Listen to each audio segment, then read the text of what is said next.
వి gold trusted gold buyers తాకట్టులో ఉన్న బంగారాన్ని విడిపించి ఈ రోజు ఉన్న మార్కెట్ ధరకే కొనబడును. మరిన్ని వివరాలకు సంప్రదించండి 7710772020. ఒక డైరెక్టరేట్ కూడా రాష్ట్రంలో ఏర్పాటు చేసి మన కల్చర్ ని, మన తాలూకా సంస్కృతి సాంప్రదాయాల మీద రీసెర్చ్ చేసి దాని మీద మరి రీసెర్చ్ తో పాటు భవిష్యత్తులో ఇంకా దీన్ని అభివృద్ధి చేయడానికి ఏ కార్యక్రమాలు చేయాలో ప్రత్యేకంగా ఒక డిపార్ట్మెంట్ ను కూడా ఏర్పాటు చేశారు. దానికి కూడా ప్రత్యేకంగా అభినందనలు తెలియజేస్తున్నాను. వాళ్ళు కూడా చక్కగా పనిచేస్తున్నారు. ఒక్క ఉదాహరణ చెప్పాలనంటే ఇందులో మన గిరిజనుల తాలూకా తెగలు ఎన్నున్నాయో మీరు ఇప్పుడే చూశారు. చాలా చక్కగా డ్రెస్ కూడా వేసుకొని ఈ రోజు వాళ్ళ తాలూకా సంస్కృతిని మనందరికీ కూడా చూపించే విధంగా పిల్లలు కూడా ఆకర్షణీయంగా కార్యక్రమం చేశారు. ఇన్ని రకాలైనటువంటి తెగలు ఉన్నాయి. ప్రతి తెగలకు ఒక రకమైన భాష ఉంది, ఒక రకమైనటువంటి వేషం ఉంది, ఒక రకమైనటువంటి సంస్కృతి సాంప్రదాయాలు ఆచారాలు వాళ్ళందరికీ కూడా ఉన్నాయి. కానీ అందులో ఆర్ట్ పరంగా చూసుకుంటే మన రాష్ట్రంలో ఈ అన్ని తెగల తాలూకా ఆర్ట్ ఒకే సవర ఆర్ట్ కింద ఒక రకమైనటువంటి ఆర్టే బయటకు వస్తుంది. కానీ ప్రతి ఒక్కరికి రకరకాలైనటువంటి ఆర్టులు ఉన్నాయి. కానీ అది బయటికి తీసుకొని వచ్చేది ఎలా? ఇలాంటి డిపార్ట్మెంట్ ఆ ప్రాంతాలకు వెళ్ళి వాళ్ళ తాలూకా నడవడిక చూసి ఏ కార్యక్రమాలు వాళ్ళ ద్వారా అవుతున్నాయో దాని మీద రీసెర్చ్ చేసి పుస్తకాలు వేస్తే గానీ వాళ్ళకి కూడా భవిష్యత్తులో అది అభివృద్ధి చెందడానికి అవకాశం ఉండదు. కాబట్టి ఇలాంటి డైరెక్టరేట్ ఉండడం, డిపార్ట్మెంట్ ఉండడం చాలా చాలా చాలా కీలకమైనటువంటి పాత్ర పోషించాలి. అటువంటి పాత్ర పోషిస్తూ మన గిరిజనలో ఉన్నటువంటి సంస్కృతి సాంప్రదాయాలు మాత్రం నిరంతరం కొనసాగించే విధంగా మనందరి తాలూకా బాధ్యతగా తీసుకొని దాన్ని నడిపించాలి.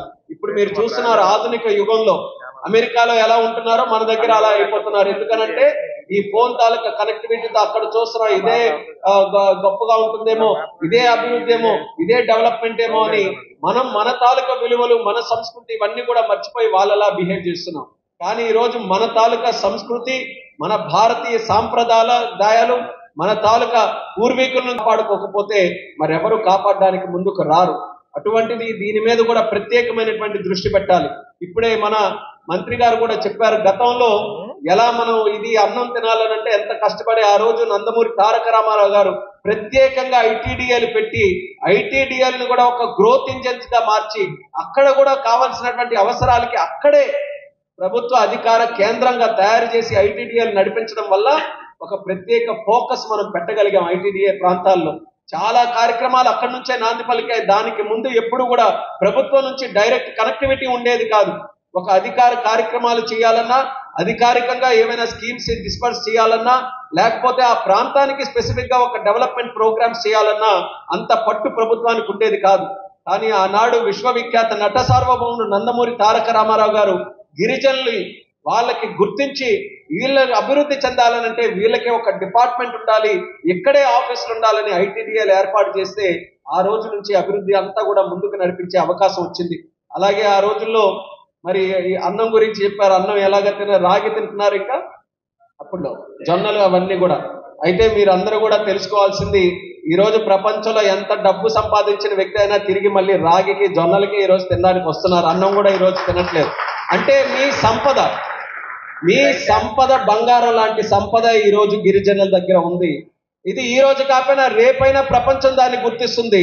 ఎందుకనంటే మీరు నమ్ముకుంది ప్రకృతిని నమ్ముకున్నారు. ప్రకృతిని నమ్ముకున్నటువంటి ఏ వ్యక్తి అయినా సరే మోసపోయే ఛాన్స్ ఎక్కడా కూడా లేదు. ఇది చరిత్ర మనకి చెప్తుంది, మన పురాతనం మనకి చెప్తుంది, మన వేదాలు కూడా మనకి చెప్తున్నాయి. అటువంటి సంబంధం ఈరోజు గిరిజనుల ఒక్కల్లో ఉంది. అది ఈరోజు మనందరికీ కూడా స్ఫూర్తి. గిరిజన స్వాభిమాన ఉత్సవాలు 1వ తేదీ నుండి 15వ తేదీ వరకు మనం జరుపుకుంటున్నాం. ఈ ఉత్సవాలు మీ అందరికి కూడా తెలుసు ఎందుకు జరుపుకుంటున్నాము. మనం ఈరోజు జనజాతీయ గౌరవ వర్ష దినోత్సవాన్ని జరుపుకుంటున్నాం. అంటే 1 సంవత్సరం కాలం నుంచి ఈ జనజాతీయ గౌరవ దినోత్సవాలు మనం జరుపుతున్నాం. 2024 నుంచి 25 వరకు ఈరోజే చివరి రోజుగా. ఎందుకంటే గిరిజనుల తాలూకా ఉత్సవాలని, గౌరవాన్ని, సంస్కృతి సంప్రదాయాలని బయట ప్రజలందరికీ కూడా తెలియజేయడానికి, అలాగే గిరిజనుల తాలూకా అభివృద్ధి సంక్షేమం ఈ ప్రభుత్వం చేస్తున్నది, అలాగే సెంట్రల్ గవర్నమెంట్ ఇస్తున్నటువంటి నిధులు అందరికీ తెలియజేయడానికి మనం ఈ ఉత్సవాలు కూడా చేసుకుంటున్నాం. అయితే ఈరోజు 150వ జయంతి భగవాన్ బిర్సా ముండా గారిది. వారు 1875లో వారు జన్మించారు. అయితే ఈరోజు కరెక్ట్గా నవంబర్ 15వ తేదీన జన్మించి వారు 20 సంవత్సరాల కాలంలోనే బ్రిటిష్ వారిని ఎదిరించడం కానీ, మన తాలూకా హక్కులకు పోరాడడం కానీ, మన భూమిని మనం రక్షించుకోవడానికి, మన ప్రజల్ని స్వాతంత్రం వచ్చే విధంగా ఉద్యమాలు చేయించడానికి అన్ని రకాలుగా ముందుకెళ్ళినటువంటి ఒక యువకులు. వారు జార్ఖండ్లో నివసించేవారు. వారిని కరెక్ట్గా ఈ రోజుకి మనం 150వ జయంతి జరుపుకుంటున్నాము అని అంటే ఆ వారి 25 సంవత్సరాల్లో ఆయన చేసినటువంటి ఉద్యమ పోరాట పటిమ, 25 సంవత్సరాల్లోనే మన జాతికే గర్వకారణంగా నిలబడ్డారు అంటే ఆ మహానుభావుని మనం ఎప్పటికీ గుర్తుంచుకోవాలి. అందుకే మనం భగవాన్ బిర్సా ముండాగా మనం చెప్పుకుంటున్నాం. అలాంటి మహానుభావులు ఇక్కడ మనకి ఇగో చిన్నారుల రూపంలో మనకు కనిపిస్తున్నారు. అల్లూరి సీతారామరాజు గారు, గంటన్న దొర గారు, మల్లు దొర గారు, ఇలాంటి చాలామంది పెద్దలు మన ఏరియాలో కూడా పుట్టి పెరిగి ఈరోజు స్వాతంత్ర సమరయోధులుగా ప్రాణాలు అర్పించినటువంటి సంగతి మనందరికి కూడా తెలుసు.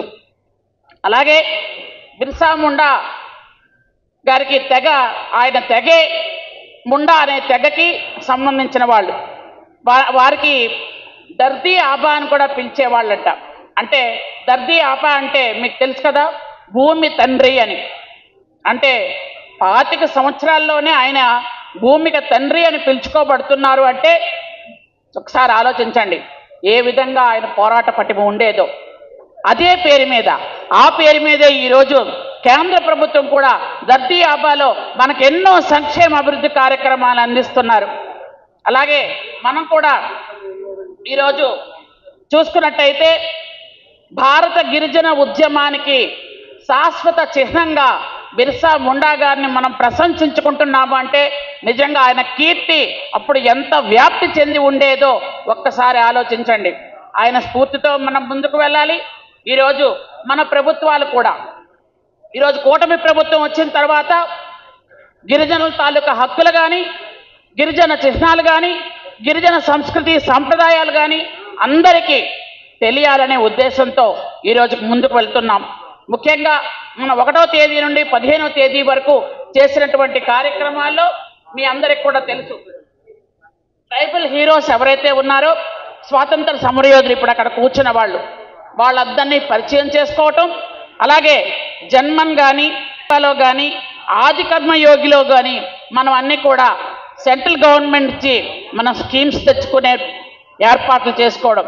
నేను చాలాసార్లు మేము కేంద్రానికి ఏదైనా విజ్ఞప్తి చేయాలి అంటే గౌరవనీయులు రామ్మోహన్ నాయుడు గారికి మేము చెప్తాం, కేంద్రం నుంచి మాకు ఫలాంది కావాలి అని. వెంటనే నిమిషం కూడా లేట్ లేకుండా వెంటనే కేంద్రంతో మాట్లాడి మనకి పిఎం జన్మన్ కానీ, ఆ దర్దీ ఆబాలో కానీ, ఆది కర్మలో కానీ ఏ మనకి ఫండ్స్ రావాలి అన్న వెంటనే మాట్లాడి తెప్పిస్తున్నటువంటి కేంద్ర మంత్రి గారికి మనం ఒక్కసారి ధన్యవాదాలు తెలియజేసుకోవాలి. ఏ కార్యక్రమం చెప్పినా వెంటనే మీరెవరినైనా పంపించండి అమ్మా, నేను చూసుకుంటాను. చరిత్ర సృష్టించినోడు ఇప్పుడు ఆ చరిత్రని తిరగరాయబోతున్నాడు. అబద్ధాల గోడల్ని బద్దలు కొట్టి నిజాలను రాగా మీ ముందుంచబోతున్నాడు. నిజమైన వార్తల కోసం వెంటనే డౌన్లోడ్ చేసుకోండి రా యాప్ని.